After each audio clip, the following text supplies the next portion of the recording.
Okay, we got only real fans can buy Borderlands 4 from Legendary Drops. Oh my god, bro. I saw this as it was breaking with Randy Pitchford talking some shit about this noise. Oh my god, what a disconnected individual. Whew. And that just goes to show you who is the target audience for BL4. Anyway, let's get to it. That's it. I'm going to get one of those signs that sits behind me that says 0 days since last industry controversy. Bro, $5 says a week max. No, maybe not a week. Maybe there are some times where it's like a little bit longer. Let me see. Oh, it's got to be between 1 and 2 weeks is like the max. I mean, but because like you could argue like there's some like little indie devs like causing a big like ruckus here and there, but I mean, maybe I'll stick by like 7, 8, 9, 10, maybe like 10 days max. Okay, here we go. I have never seen so many companies so ready, so willing, such in a rush to try to give players more reasons not to buy their games. I sit back and I read some of this stuff and I'm just like, why can't you guys be normal just for like a week? Cause money. Cause give me money. I want my money. Give me more money. I gotta extract all the money out of you before AI comes and take my job. That's why. Now we have CEO Randy Pitchford coming forward to say that real fans will be able to find a way to buy their games for $80. Brushing off player concerns about price increases and then also turning it into a fandom purity test. That is a bold strategy, Cotton. Let's see how that pays off for you. Too many times these publishers and studios are betting on blind consumerism. Mm-hmm. And time again, they are proven wrong. They do not. It's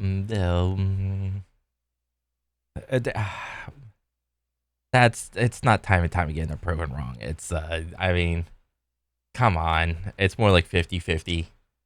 Sometimes they're right, sometimes they're wrong. I would need to go back throughout like the last 15,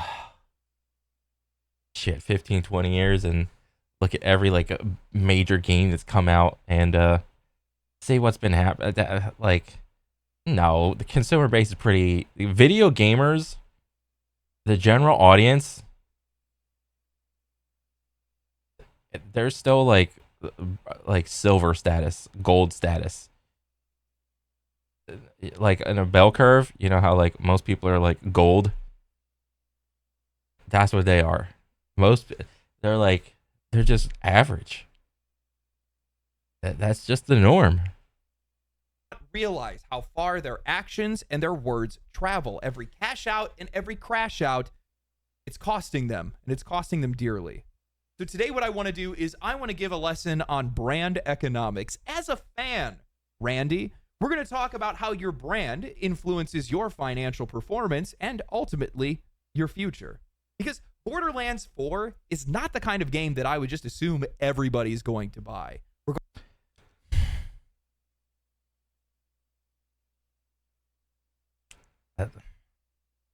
The brand of Borderlands, man, it's mixed feelings because on one hand, I was there for Borderlands 1, 2, pre-sequel, 3. What was after 3? Like those little side games, the Telltale games, those are pretty good. So obviously 2, it was like one of the best ones, and there's like a couple people making like big old careers off of like still doing Borderlands 2 content still. Crazy. I've sunken, me personally, a lot of time into Borderlands 2.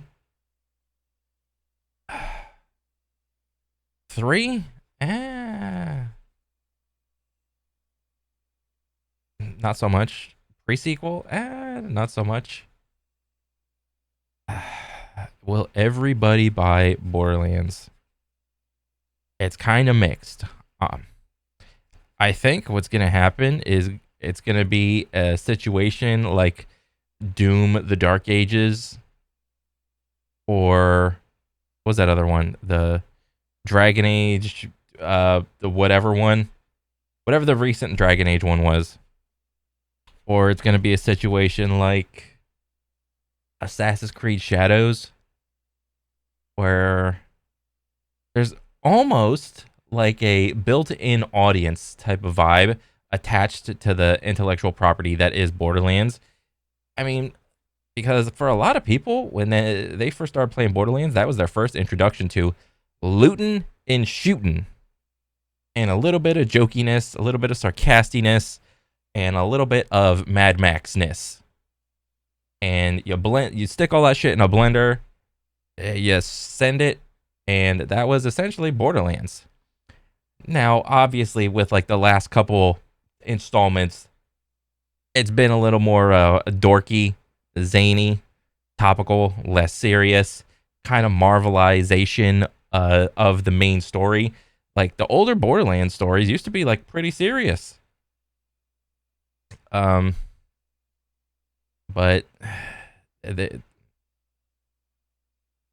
just like over the last, like, I think 3 was like absolutely bad, dog shit doo doo. A pre-sequel, I don't even remember the story. I just remember being in space. But hopefully they can bring it back. Regardless of how much money they have or how big of a fan they are, or better yet, used to be. With both Nintendo and Xbox increasing their prices up to $80, it's expected that other publishers will fall in line soon. And most players are already wondering which games are going to be the next ones to make the jump. A few developers and executives. What is this? Is this Borderlands 2? Yeah, this is 2, I think. It's kind of a Siren. Yeah, right there, a Siren. So I think it is 2. Executives have already weighed in on the topic, and in a surprising twist, EA CEO Andrew Wilson had already stated that they have no plans to raise their prices at this time. Which is actually hilarious coming from EA. Because EA doesn't need to do shit. EA is just going to be like, yep, still the same thing, guys. $70 game, infinite microtransactions. Come and get it. Yep, this is a bad look. EA is probably looking at the rest of the gaming industry and being like, they're going to self-destruct themselves. And we're just over here selling card packs. Digital card packs. In ads. Look at that ad for Puma. Look at that ad for Adidas somewhere. Look at that ad for Nike. The ads are already in the game. They're just so hidden and not directly in your face. Well, they're not directly in your face. They're indirectly in your face. Because, like, technically, this little Puma thing is on the jersey. So that's how they can get away with it. Putting it on the jersey in the game. This isn't ad still. Same thing with Nike or Adidas, which is kind of hilarious. Like, if you look at it, he's got like Nike shin pads, Nike shorts, Adidas shoes. Maybe there's like a Puma shirt. Let's see what else. Like, there's a Nike ball. I think these are like Nike shoes right there. I can't really see any ads right there. Is there any shit in the background? Probably, but it's just blurred. But yeah, like ads are already in the game.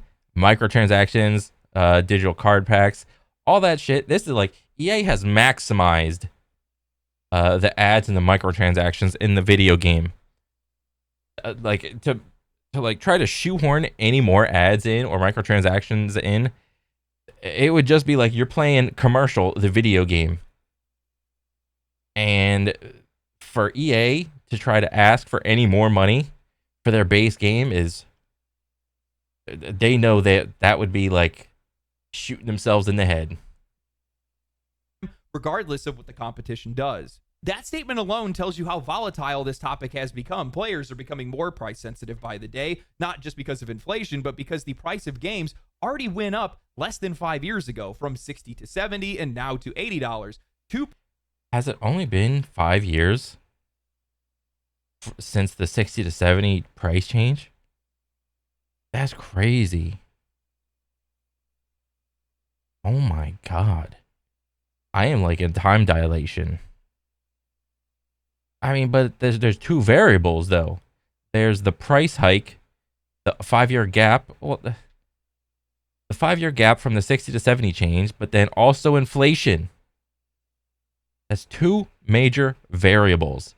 And soon, it'll be the tariffs, the third variable.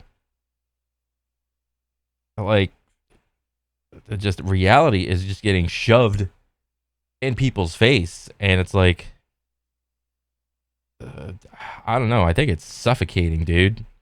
Points on a graph is a coincidence, but 3 is a trend. At this rate, like, I already don't even really go out. The going out for me means like I go to Walmart for like groceries and shit, and then I'll go to the gym. Other than that, I do zero recreational bullshit outside of the house.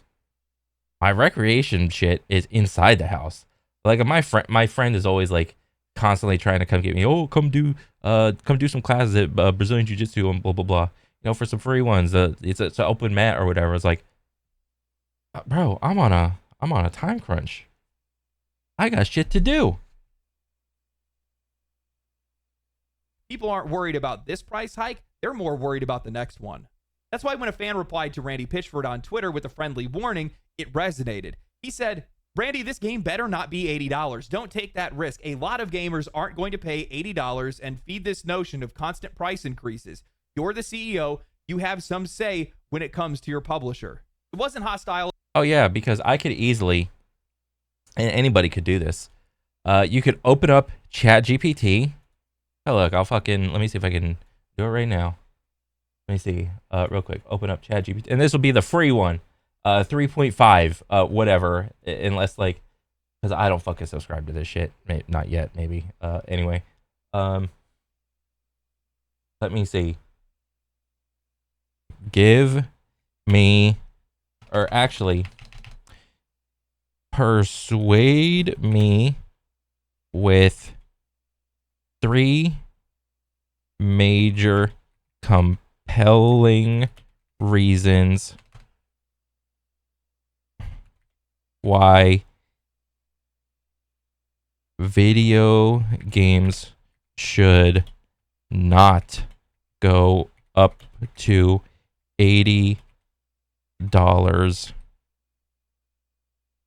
and instead stay at $70. I'm gonna do this right now. Okay, we're gonna do this real time. Okay, here, Randy, I'm gonna help you out, brother. This is the bullshit that you talk to like I assume you answering like a board or something, whatever, the people that are over you. The 3 compelling reasons why stay at 70. Widening accessibility gap. $80 price tag pushes gaming further out of the reach for many players, especially younger audiences, low-income families, and students. Gaming is already an expensive hobby, Randy. When you factor in consoles, peripherals, and online subscriptions, raising prices further risks turning it into an elitist form of entertainment, which goes against inclusive nature that gaming has been striving for over the years. Gaming is supposed to be about the great bringing together of people throughout not only the United States, but throughout the entire world. All right? You could play with some people in a whole different country and just talk about some random ass bullshit. Hey, did you see that thing yesterday? Is it really like that? They'll be like, no, that's just the news media talking some bullshit. Oh, okay, shit, okay. No guarantee of increased quality. Randy, where's my guarantee? The jump from 60 to 70 was supposed to reflect the rising development cost, but many $70 games that still have launched unfinished, bug-ridden, or packed with microtransactions. Do I need to bring up the apology was it collage? The apology collage? It's upwards of like 15 or 20 developers were like, oh, on day 1 we released the game and it's I'm so sorry, we did a bad job, it's bug filled and we were just on a time crunch and AI isn't as good as it was now, but no, this time we could use the AI to really come closer and give our developers a less give it an easier time for our developers, so that when we inevitably do the crunch on them, it'll be just easier. Okay. Oh, so literally, the quality. Okay, rise of alternative models. With the success of subscription services like the Eggball Live Game Pass free-to-play title, generating billions with a B through cosmetics and battle passes, their traditional high upfront cost model is already under pressure. Pushing games up to 80 could accelerate the decline of traditional game sales and alienate consumers who have more choices than ever. You hear that, Randy? We got more choices than ever. All right? If you do your little $80 thing on day one, and understandably, I got to defer to history here. Look at all the other Borderlands. There have always been your little dorky season pass that you have. Many DLCs, many expansions. What else? You have microtransactions, cosmetics. What else? I'm just getting worked up for nothing. There's been a ton of shit in the game. If companies want loyalty, pricing should reflect respect for the customer, not just rising budgets. Bottom line, raise the base price to 80 isn't just a tough sell. It risks damaging the industry's long-term relationship with its most loyal audience. See, I just did that right here, right now for you, Randy. All right? With whatever metrics you're using, yeah, figure it out. But like, if you come out with an $80 price tag on day one, I'm probably gonna wait till that shit go on sale, dude. I'm gonna wait till that shit go on sale. Well, it wasn't aggressive, just a reasonable concern from someone looking forward to Borderlands 4 and worried about the fact that it might cost too much. And in response, Randy Pitchford delivered what might be the single worst way to answer a paying customer. A, it's not my fault, and B, if you're a real fan, you'll find a way to make it happen. Oh my God, I can't imagine a more retarded, disconnected response. Not my call. You're the fucking CEO. Maybe it's not 100% of you, but to say that you have zero sway in the matter is completely disingenuous. All right? And this is why people do not need social media. You think that they're going to be all happy, go lucky, fun, and honest? No. When people have social media, they just show their best side. If you're a real fan, you'll find a way to make it happen. And then he goes on to just be like, back in my day, when a game came out and I wanted it, I had to work at my job for some umpteen amount of hours, and then I was able to get it because I was focused and committed, and that's all I thought about. I had to mow 80 lawns, all right, to get my little, what is this? My Sega Genesis for $80 in 1991, all right? I had to mow 100 lawns for that shit. All right. So if I could do it, that means you could do it. Great. Great, man. That is so relatable. My local game store had Starflight for Sega Genesis for $80 in 1991 when I was just out of high school, working minimum wage in an ice cream parlor in Pismo Beach. And I found a way to make it happen. Right, because nothing says love for a franchise like quietly... And this is also a sneak peek about what kind of verbiage and directions you are given inside a company of this size. They give you free reign for you to exercise your skill and just say, hey, make it happen. The reins are in your hand. If the boat crashes, it's your fault.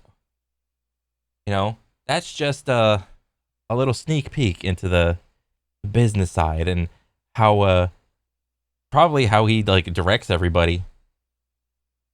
Accepting predatory pricing and bending over at the cash register. Imagine thinking that fandom is only defined by how much financial discomfort you're willing to endure. This isn't just tone deaf. This is loyalty tax disguised as nostalgia.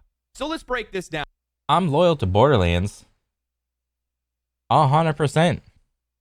I love Borderlands. I could just boot up my 360. I still got in my closet. Show you how many hours I got on that shit. All right, don't tell me you're not gonna sit here and gatekeep me. I know what kind of fan I am. You're not gonna sit here and gatekeep me, you dork. Don't you have like some decks of cards to shuffle or something? A multimillionaire CEO in 2025 during an era of a housing crisis, inflation, and mass layoffs is telling players that if they really cared, they would just behave like he did in 1991 when a game still had a physical resale value, didn't have season passes, deluxe editions, microtransactions, or day one DLC. This isn't PR. This is financial cosplay. He's not relating to players. He is romanticizing economic struggle just to justify an $80 video game. That game that he bought in 1991, it didn't come with a deluxe edition, 4 expansion passes, and a 6-month roadmap. You bought it, you played it, you were done with it. So that's not so different from what Borderlands 4 is going to be today. And that's exactly why this pricing conversation deserves a little bit more care. So no, Randy, your story about saving up while working at an ice cream parlor doesn't justify $80 digital video games. And also, why does he think giving a unique story of working for money and then buying things is going to be like a good persuasion point? Motherfucker, everybody is working and accumulating money. Okay? That's how capitalism works. You work for the money, you get the money, and then you spend the money. All right? What we're talking about is you asking for a little bit more money. Where's my value proposition? Huh? It makes you sound like the kind of guy who thinks eating ramen to afford loot boxes builds character. Pitchford is right about something, though. Fans will find a way, just not the way that he's going to want them to. They'll wait for a sale, or they will skip it entirely. Some of them are just going to pirate it out of spite, and they're going to do that guilt-free because, unlike Randy, they're not going to be assigning moral weight to a price tag. And here's the thing. I think there's a missing thing that I don't think that the game developers are maybe some do it and maybe others don't. When developers make like a next game installment in their IP, there is a vibe of the same thing with the movies. You got the next one's got to be bigger, it's got to be better. Okay? Understandably, a lot of the mechanics in Borderlands 4, because I've seen like the little demos and shit, or trailers. A lot of the mechanics are in all the other games. Hopefully they're like refined. So if Borderlands 4 is simply just the accumulation of all the other mechanics shoved into this game, that's fine and dandy, but you also forget there are other video games out in the world, in the wild. Hopefully, you have done your homework and tried to incorporate some things from other video games, possibly. I mean, I seen your little gameplay demo, and while it does look good, I would qualify that as it looks good for Borderlands. Does it look good as a shooter in comparison to everything else?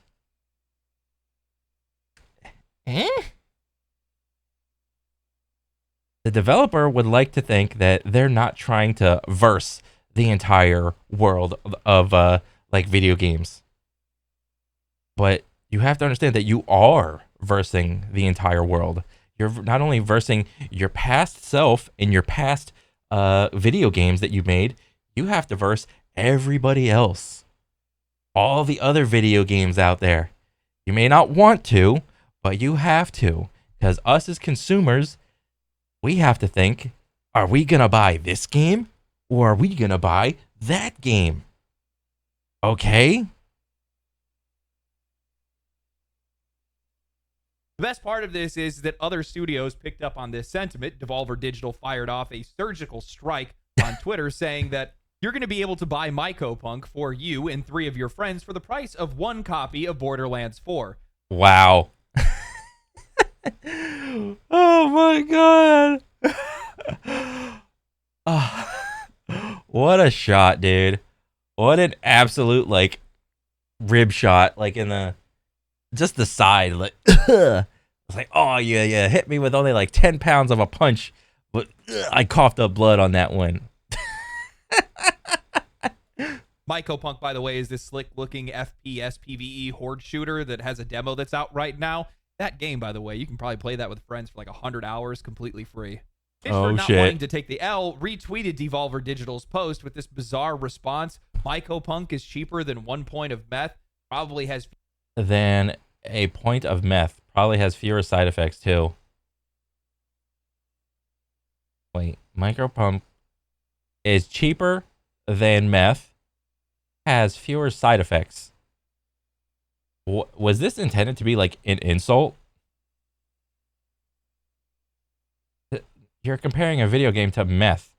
So I don't know how meth is like measured, but like if it's points, I don't know like what's a point of meth? Like one like point like a tenth of a gram or like 1 gram? I don't know. I'm just guessing. What is a point of meth? Like your intended like insult falls deaf, and you get like supremely ratioed because you got a lot of people commenting on this. Fewer side effects too? What does that even mean? Yeah. And now this whole thing is just going to be remembered as 2025's "Don't you guys have phones" moment. Yeah. Everyone's comparing Randy to this guy. Don't you guys have money? Don't you guys have phones? Aren't you guys made of money? Where don't you got money on your money tree growing in the back of your yard? I got my money tree. I'm just like pulling money left and right off the money tree.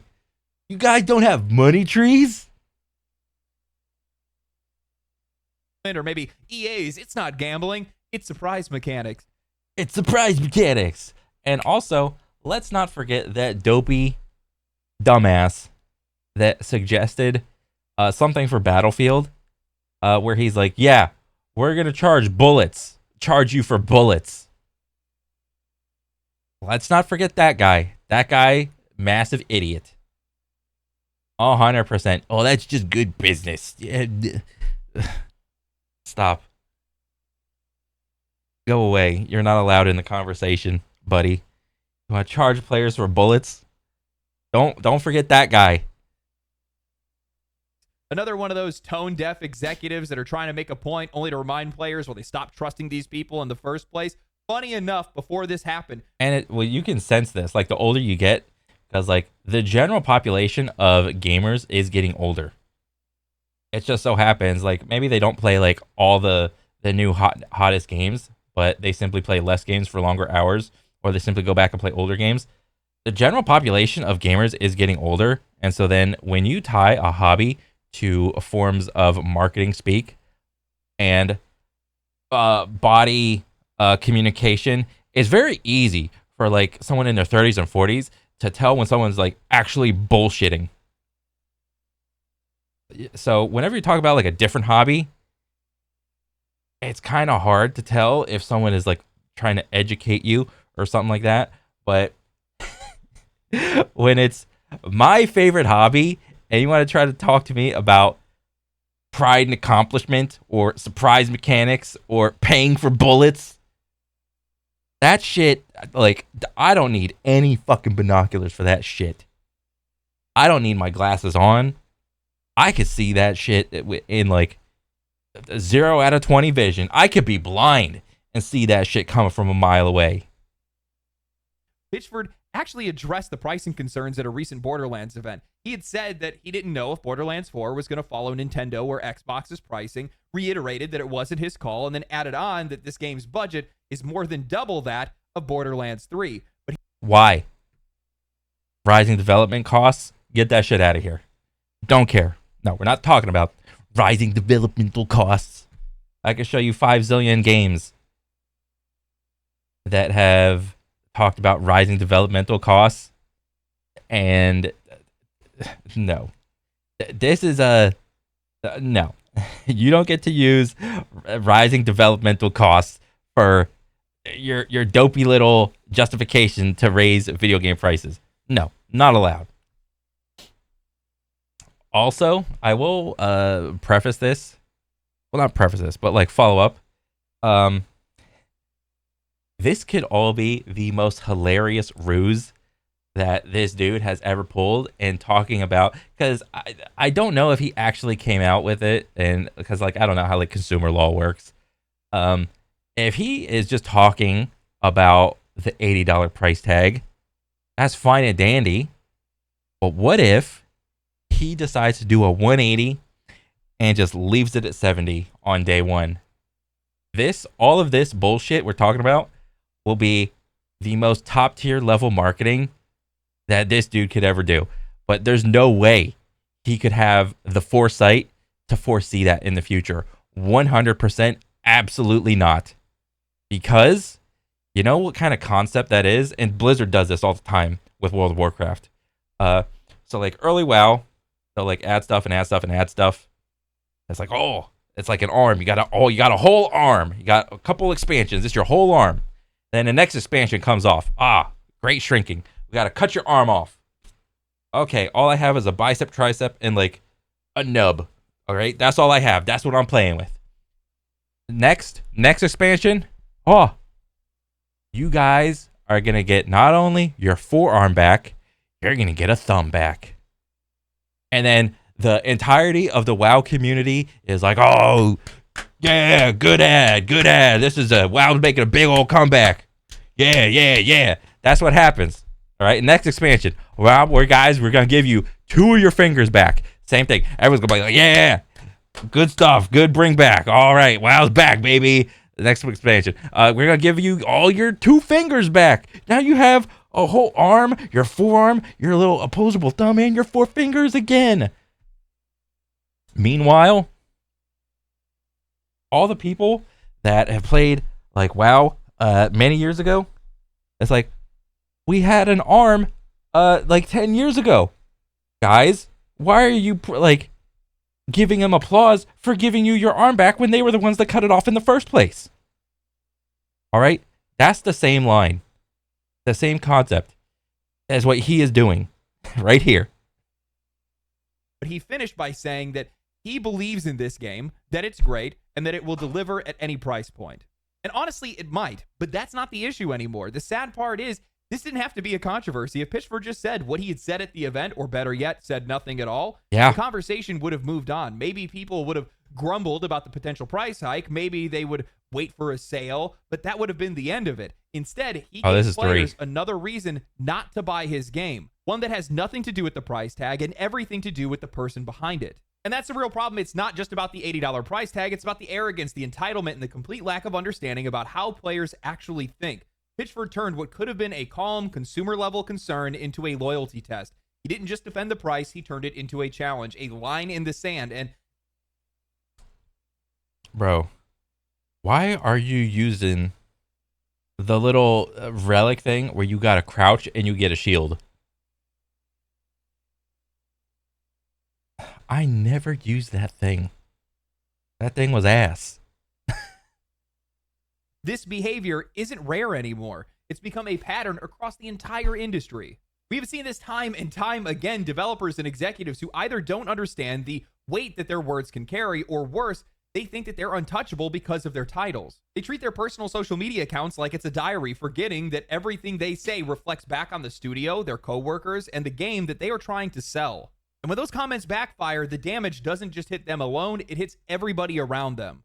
Just look at Helldivers 2, that game had an explosive launch, even with matchmaking issues, bugs, and crashes. Players still stuck around because the developers felt like they were connected, passionate, and engaged. But once the first balance patch hit, well, the Reddit post started rolling in, and then one of their developers openly admitted to antagonizing the fans for their own entertainment. Discord mods started banning people using clown emojis on furry art. Wow. Then came the now famous, I thought you were refunding the game and leaving post from one of their community managers during the Sony account linking disaster. It does not matter how good the game was, the trust was gone. It took nearly a year of them replacing staff, rebuilding goodwill, and delivering real updates for them to be able to recover that audience that they once had by default. Or go look. And I'm about to do a hindsight Henry thing.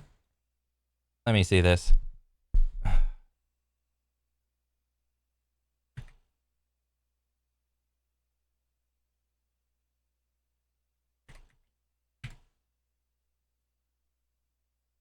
That's crazy. That is absolutely awesome. But you know what is actually hilarious? In hindsight, this number could probably be like double or even triple this if whatever staff they have now would have been the original staff that they had, and they simply wouldn't have done said all that dumb shit on Discord and like whatever other social media. This game could be absolutely massive right now. Granted, this is pretty good still. It's actually really good. But in hindsight, dang, this could have been so much bigger.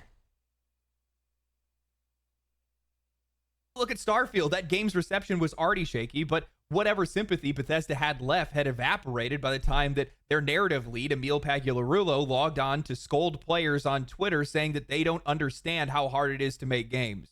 Instead of just listening to players about what they actually wanted, freedom, personality, a reason to care, he guilt-tripped them as if emotional manipulation could patch out a lack of meaningful content. Guess what? It didn't work.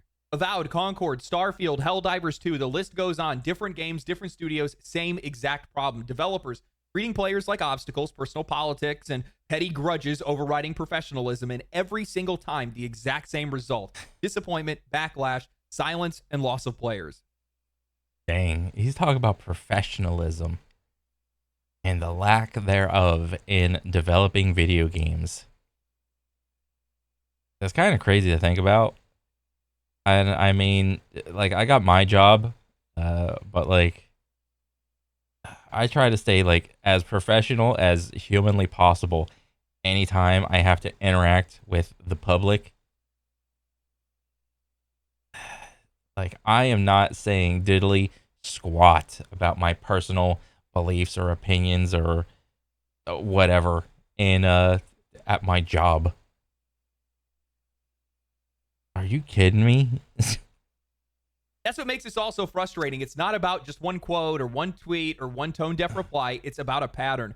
These companies are already asking players to pay more than ever. And when the people that are representing those companies act dismissive, snide, or outright combative, it just gives players a very easy reason to just walk away.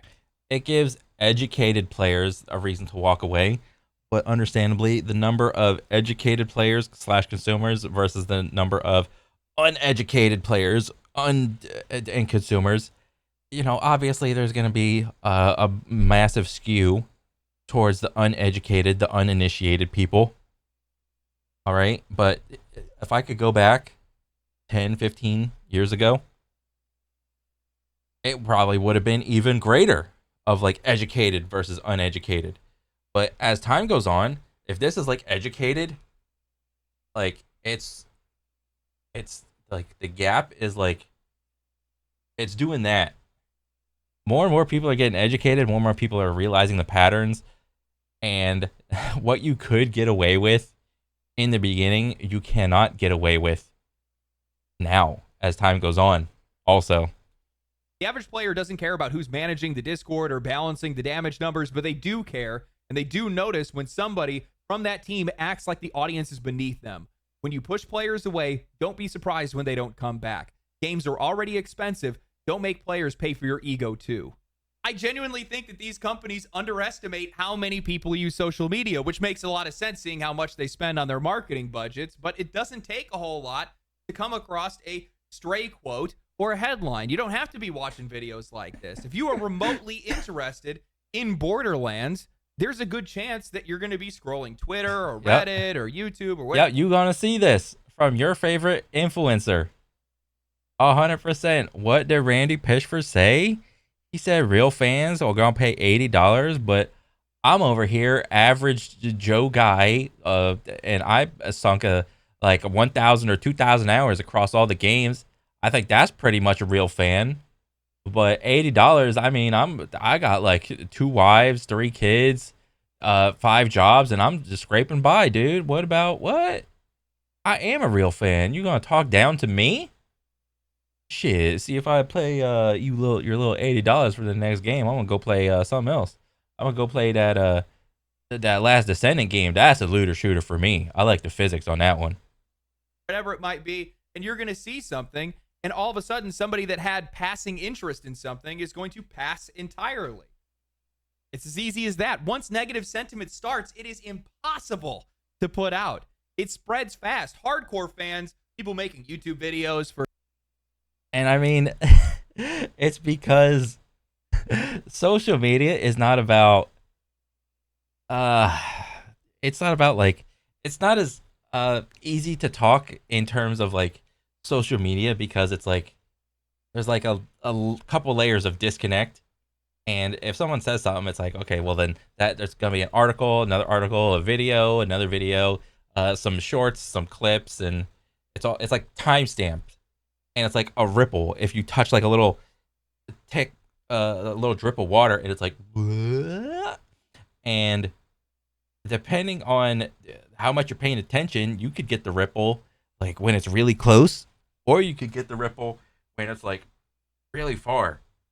And the ripple from like the time it drops to like when you get it is like a large amount of time versus like a conversation that someone can have back and forth. All right, that's like a ping pong battle, like back and forth, back and forth. It's instant. All right, I don't know when he did that interview, but I can sense that whenever he said that, honestly, if he were to say that like on a stream or something, maybe like in a more conversational manner, he probably could have qualified it more, or maybe could have caught himself, but he didn't.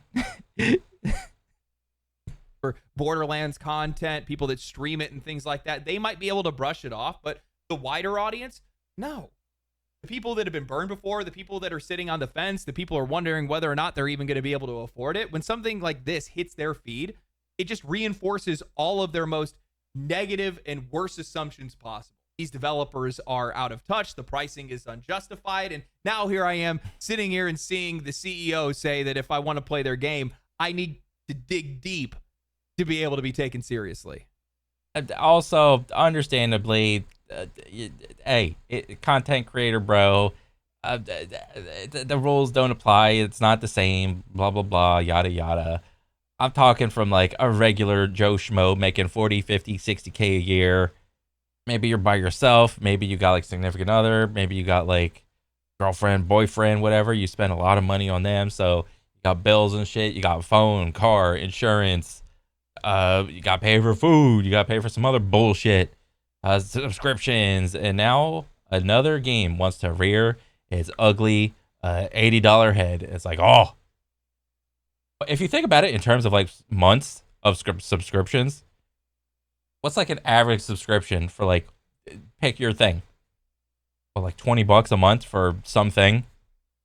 Am I going to get 4 months of play out of this game? That's a good question. What really kills me is the complete lack of just living on earth when it comes to some of these executives. They cannot see anything past their own ego. You're sitting here telling me during a housing crisis, all this inflation, all these prices going up, you're trying to tell the common customer that we increased our prices, we increased our staff by 150 members, we increased our budget by more than twice the amount, and we're going to need you guys to be able to make that up for us. You overspent, you overstaffed. This is your problem, but you want us to make that math work. Surely with all the extra people, the game will come out bug free on day one. There won't be a day one patch, right, Randy? Surely that will happen, right? No. Surely though there won't be any exploits. There won't be any bugs, game-breaking bugs in the game. Personally, I don't understand where all this optimism is coming from. Pitchford is acting like Borderlands is untouchable, but the way things have gone... I mean, yeah, of course he thinks Borderlands is untouchable because a lot of people's first interaction with the looter shooter genre was through Borderlands 1. That was my first interaction with it, so, you know, a lot of, just like the same way, a lot of people's first interactions with MMOs were with World of Warcraft. That's why Big Ol' Blizzard got an ego about WoW. It's the only MMO that still used a subscriber model. A lot of, like, one of the The first big interactions that people have with shooters is, while I will acknowledge there are other shooters that have came before, a lot of people came in on Call of Duty. Okay, now Call of Duty wasn't the first, but it was the one game where a massive amount of people just were like, "Oh my god, FPS, realistic shooting game, kind of arcadey." I loved this. That's why Call of Duty got a big old ego about Call of Duty being the first. And lately, you can only be certain that your real fans will be able to show up if you even have them. I am, for all intents and Really, how about this? How about if you're a real developer, you wouldn't raise the price? How about that? Let's turn the tables. Let's table turn. How about if you're a real developer, it was worth a damn, just leave it at 70. How about that one? and purposes, a diehard Borderlands fan. I want Borderlands 4 to be amazing because if it's good, I'll probably pour hundreds, maybe even thousands of hours into it. As somebody who grew up on Diablo and loves first-person shooters, this series has always felt like it was tailor-made for me. I love the build crafting, the endless loot, the tight gunplay, the class variety, and it's one of the best co-op experiences in all of gaming. When Borderlands is at its best, it plays like a co-op MMO with bite-sized storytelling. And it has some of the most creative combat loops that are out there. Siren. Does it? Probably in 2025, no. Back when Borderlands first released, yes. As time goes on, people's interactions and innovations start to become a little blurred. All right, that's why we have so many goddamn hero shooters. And people trying to take down Overwatch. Now we got Marvel Rivals, and then what else we have? We had Paladins. We had a couple other hero shooters. We had Concord. What else? We had like so many hero shooters, right? We've had so many battle royales. All right. To call what Borderlands does unique now is really tough. Come on now. Are we going off of the unique factor, or are we simply going off of nostalgia for Borderlands? With their space magic, pet and turret classes, other characters serving as weapons platforms, guns that shoot guns, launch bees and scream at you, legendary drops that completely change your playstyle, true Vault Hunter mode, raid bosses, DLC that actually matters. And it's one of the last... I mean, honestly, how much can you innovate on shooting? Borderlands has done a fantastic job innovating shooting things coming out of a gun, and even a little bit of, they managed to sprinkle in a little bit of melee action. All right, that's fantastic. Destiny did as well. Warframe did it. Last Ascendant did it. What else? What's that other one? The Division has done it. Shooting and looting, but you can only innovate so much with shooting. Like, let's be real. Last remaining franchises that hasn't thrown itself headfirst. And is there like an anti-seizure mode? Like, Jesus Christ. Into live service hell. No battle passes, no seasonal resets, no login bonuses or overpriced skin bundles. Just a complete experience packed with content straight out of the gate with expansions that actually expand on something. In a lot of ways, Borderlands is a reminder of what games used to be before monetization warped the entire genre. But that's the thing. What Borderlands represents and what Borderlands has become are two completely different things. And what I don't think Gearbox has acknowledged, or maybe hasn't realized, is that Borderlands has a reputation for the few, not the many. On paper, this franchise is still giant. 93 million copies sold, a long list of mainline titles and spin-offs, massive brand recognition, but you zoom in and it starts to tell a different story. Borderlands 2 alone counts for 30 million of those sales. And just because a franchise has legacy doesn't mean that that audience is going to show up again. Look at Dragon Age the Veilguard. That's a franchise that had critical acclaim, massive fan investment, strong sales, but over the years, BioWare chipped away at the formula, changing the gameplay, shifting the tone, making thematic changes that didn't really sit all that well with players. By the time Veilguard rolled out, that reputation had already worn thin. The trailers didn't land, the tone felt off, and when it released, the audience didn't show up for it. It missed its sales targets, it didn't make its money back, and it didn't matter how loved Origins was. It only mattered how good Veilguard looked right now. Borderlands is not immune to that. Legacy can only get you so far when each new entry leaves a worse impression than the last. The pre-sequel... There has been... Oh, God, I stopped it, like, where I'm like... What was the first? Okay, Jesus. Like, is this your gameplay, Lego? Did you not turn, like, the effects down? Holy shit, dude. Oh, man. There has been a lot of games recently to come out and simply try to coast on their previous games' reputation. And that's been happening for a good while now. Granted, there are also a lot of games that have come out with like an original idea just by themselves, and they're trying to, you know, like start like an original IP, and you know, that's fine and dandy. That's great. A lot of success. But the AAA game devs that we knew and loved when we were little kids, they're not the same for the most part anymore. They're just not. So, at the end of the day, I really hope this game. I mean, it's all honesty, it's probably gonna be $80. Whether or not I get it, I don't know. I could wait a couple months and it'll go on sale.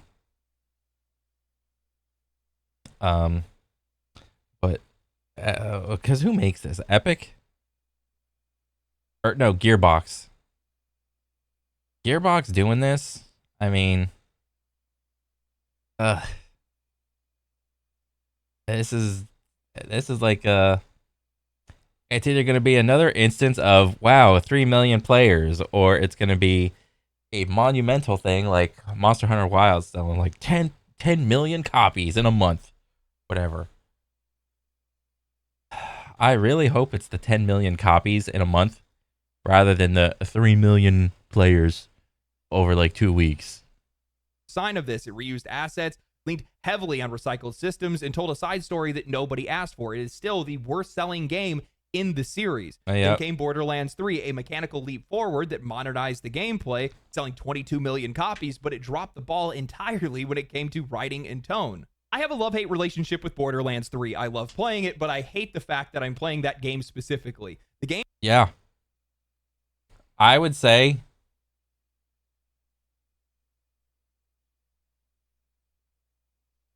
there's like some things. I mean, and then we could just go into like review mode of the damn game, because like overall the gameplay is like good, but there's a lot of like pointless dumb shit that the game engages in.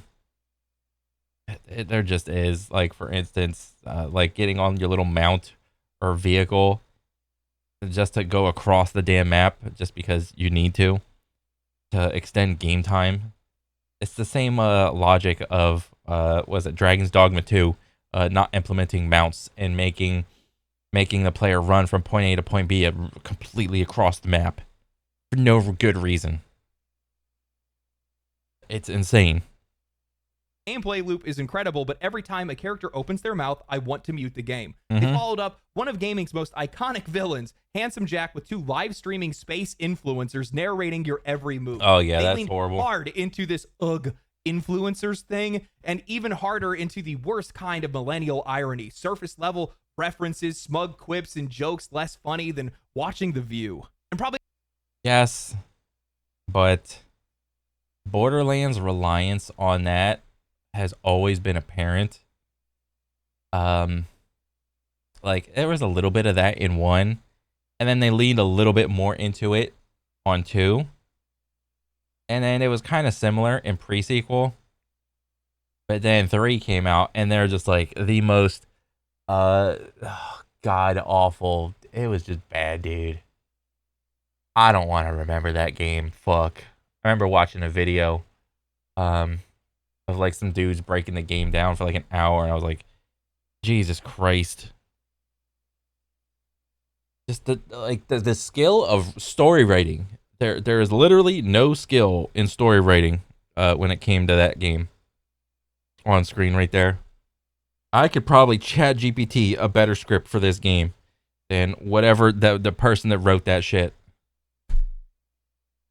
The most damning part of the game, they killed off beloved legacy characters and shoved new ones in your face like you were supposed to care, especially Ava, one of the most grating, self-important characters I've ever seen shoehorned into a major franchise.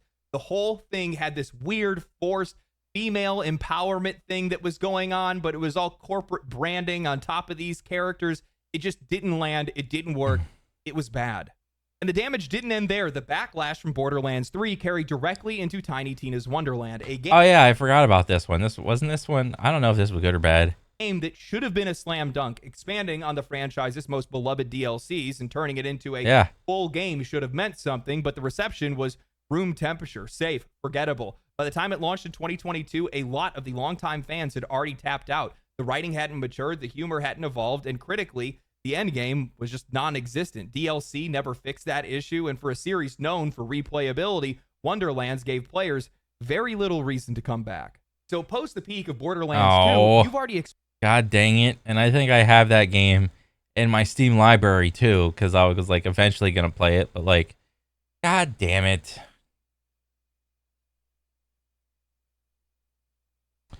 Another fucking turd of a game. Expended much of this franchise's reputation and have burned out longtime fans, but I don't even think winning back old fans is going to be Borderlands 4's biggest problem. The issue that they're going to be running into is the damage that's been done to the brand, because Borderlands isn't just competing with other games, it's competing with its own reputation. The Borderlands movie bombed catastrophically. Oh, yep, that was not helping anything at all, ever.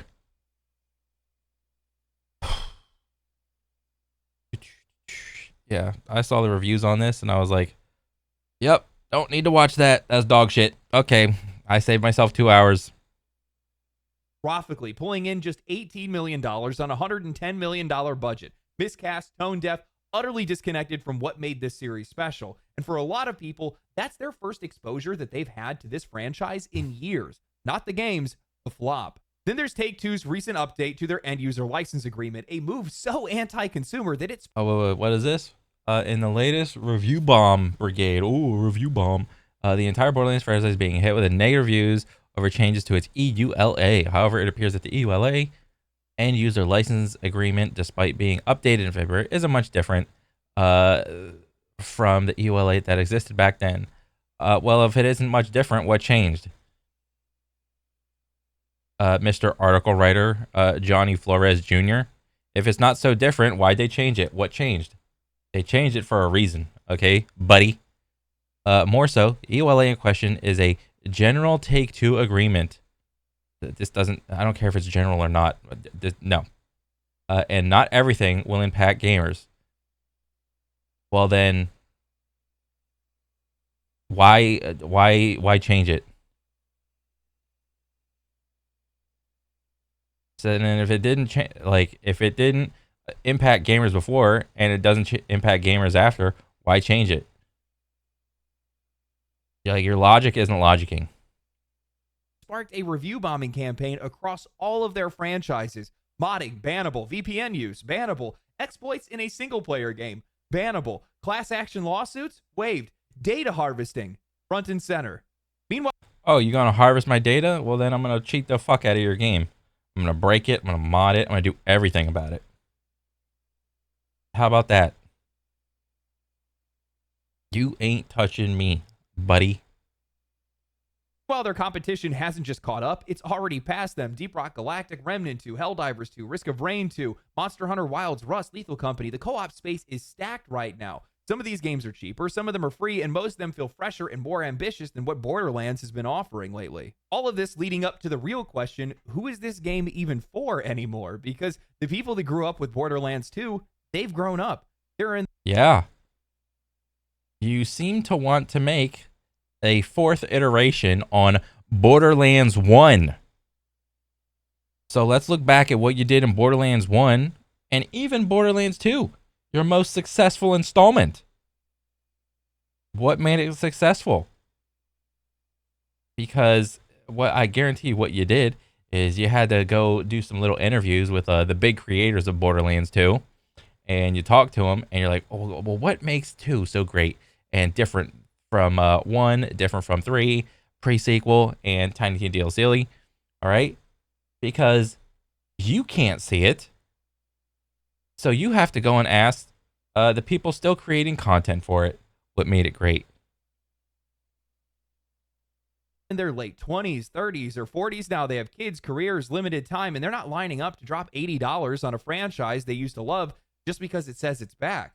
They want value, they want trust, and they're not seeing either. And Gen Z players, they didn't grow up on Borderlands 2. They came up through Fortnite, Minecraft, Roblox, games that speak an entirely different language. Their first impressions likely came from Borderlands 3, Wonderlands, or the dumpster fire of a movie.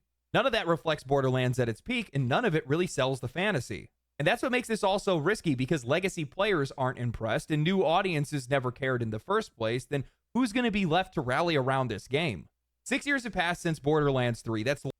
I mean, is it against the law to make the game a little more serious and a little less jokey? Like, you can still keep the jokes in there, but just tone it down a bit. Do less of it. Like, how many jokes per second did you have in Borderlands 1 versus Borderlands 3?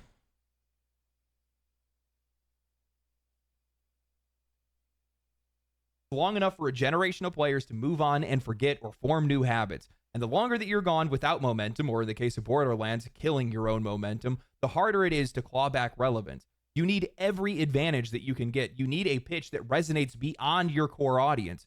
But instead, Pitchford's comments feels like he's betting on legacy, like Borderlands is still a guarantee. Like, how many games did he bet on legacy?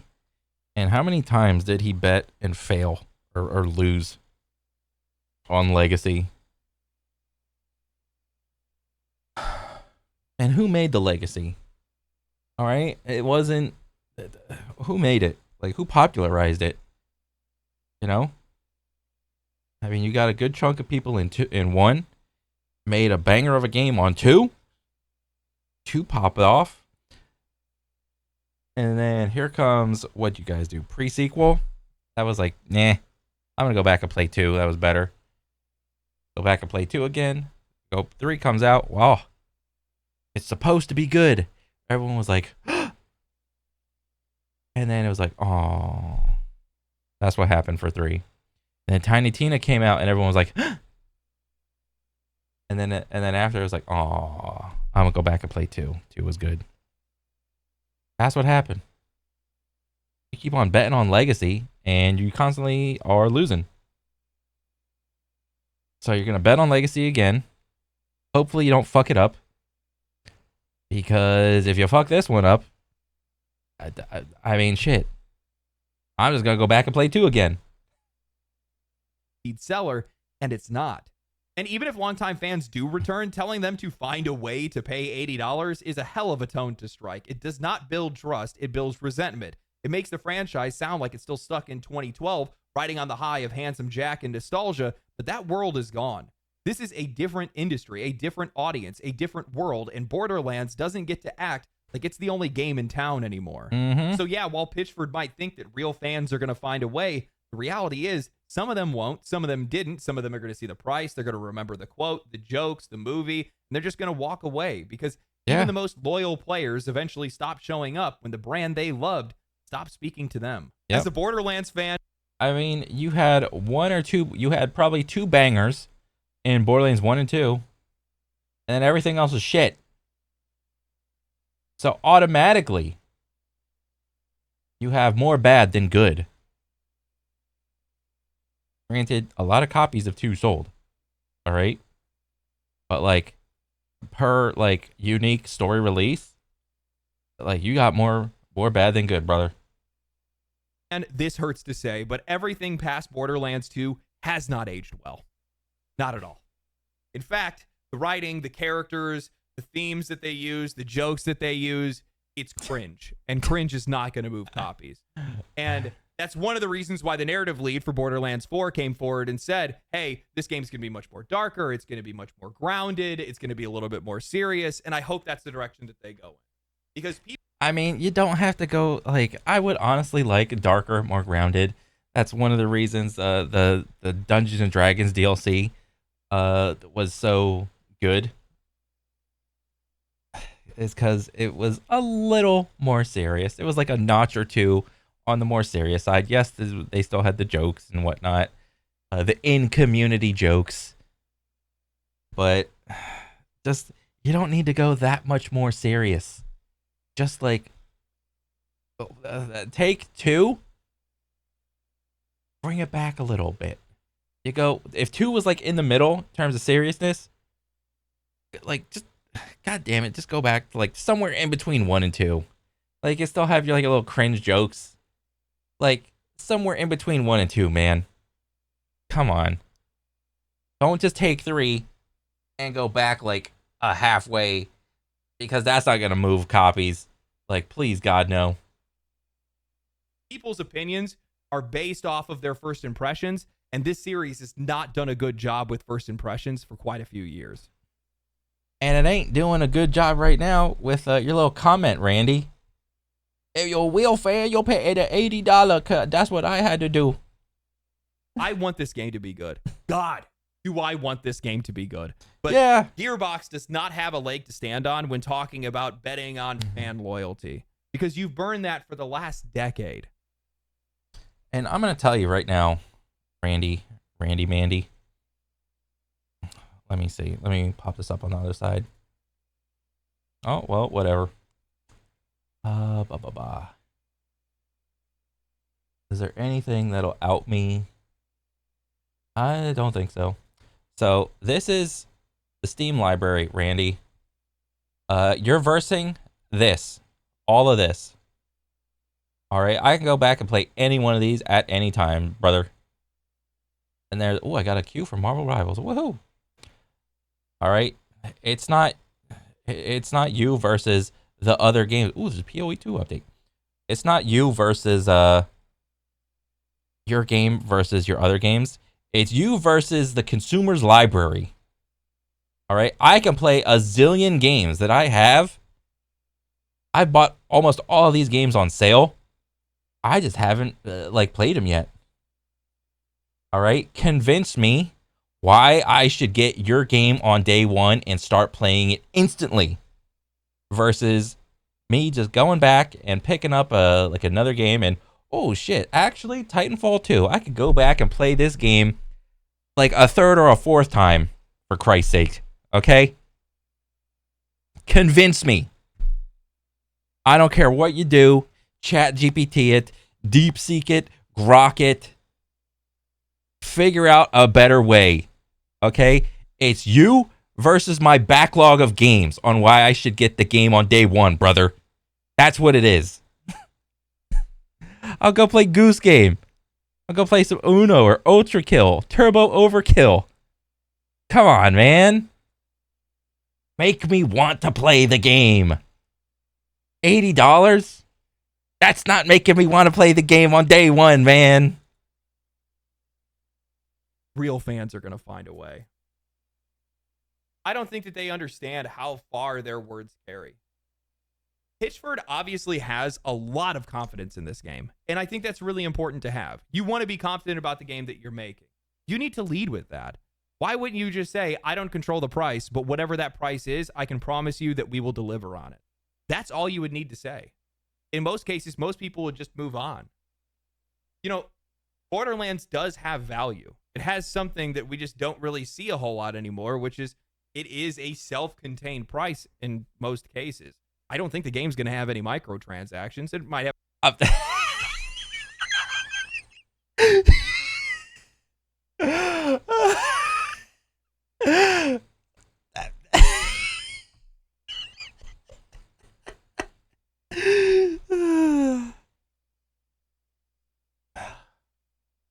DLC is a microtransaction. Cosmetics are microtransactions. Season passes are microtransactions. Borderlands 4 will have microtransactions. have a season pass, but that's all going to be for DLC. It's basically... No, we've covered this years ago. And the gradient of what is and is not a microtransaction. We've already covered this. Nope. Basically a relic captured in time. And that's something we're celebrating. How did you not lead with that? Why would you not lead with that? Why aren't you using that in your marketing? Why aren't you parading that around on Twitter and on social media and saying, Because it's not true. That game is going to have microtransactions. we don't have microtransactions? Remember, The game will have microtransactions. It's in the form of DLCs. It's in the form of mini expansions. It's in the form of cosmetics. It will have microtransactions. remember when Borderlands, or no, Larian Studios had on Baldur's Gate 3's website the little FAQ that says, we believe in having a self-contained experience and no microtransactions and delivering on the price of the product or whatever it says. That went viral. An FAQ in the bottom of the website went viral. Why aren't you doing that? Because he knows the game is going to have microtransactions. Lego. Do these companies really not know how the internet works? Oh, they know. Anyway. They Hope know. you guys enjoyed the video. If you guys did enjoy the video, like the video, share the video, comment down below, subscribe to the channel, follow me on Twitch, follow me on Twitter, and I'll catch you guys in the next one. Stay cool, stay righteous, stay safe. Peace. Family, family, family, family. Okay. Yeah, I saw this shit and I was like, damn. That he gonna say that? He gonna say I'm not a real fan for $80? Dang. I guess I'm not a real fan. How about that, Randy? I'm not a real fan. I'm just not. I'm not. I'm okay with not being a real fan. I'm okay with sinking a couple thousand hours into the entirety of the games and you considering me not a real fan because I don't buy the game on day one. I'm okay with that. And you know what else? My wallet's okay with that, dude. You know, I'm going to wait until the game go on sale. And until then, I'm just going to play my backlog of games, brother. So, good on you. Okay, so that's it for me. Another Dubski from Legendary Drops. Yeah. What's the vibe on this shit, dude? I was a real fan until I bought and played 3. Yep. I'll find a way, but he won't like You just gonna pirate that shit? Oh my god. You should pay more for our game. Why? Well, budget is twice as big as the previous game. Is the game twice as good? Oh, the logic is logicking on that one. Thinking emoji. The question is, why is the budget double of BL3? That's a good question. What else? What else? Blah, blah, blah, blah. Here's an idea. Lower the development costs. If a small team can make a game like X33, Claire Obscure, Black Myth, Wukong, Stella Blade, and no more excuses. Combination of words. Can't excuse any studio for spending $200 million effing dollar from the development of a game. I'm starting to think someone in these studios is embezzling money. There's no more excuses. Yeah, get Doge on that shit, dude. Eating ramen to afford loot boxes. So incredibly perfectly said. I'm over 40 and also distinctly remember saving for cool things in the 90s, including Genesis and SNES games. I was saving for a completed product back then. Also, thanks for the recommendation on Michael Punk. Didn't even know about that one yet. Dubski. Yeah. The completed product. Very good point. Yeah. How about that one, man? You're going to talk about, oh, microtransaction. Everyone knows you're going to have like a little season pass of like, oh, we got a new quest. We got a new zone. We got a new expansion. Another expansion. We're going to introduce OP levels again and all that shit. We're going to introduce anointments again.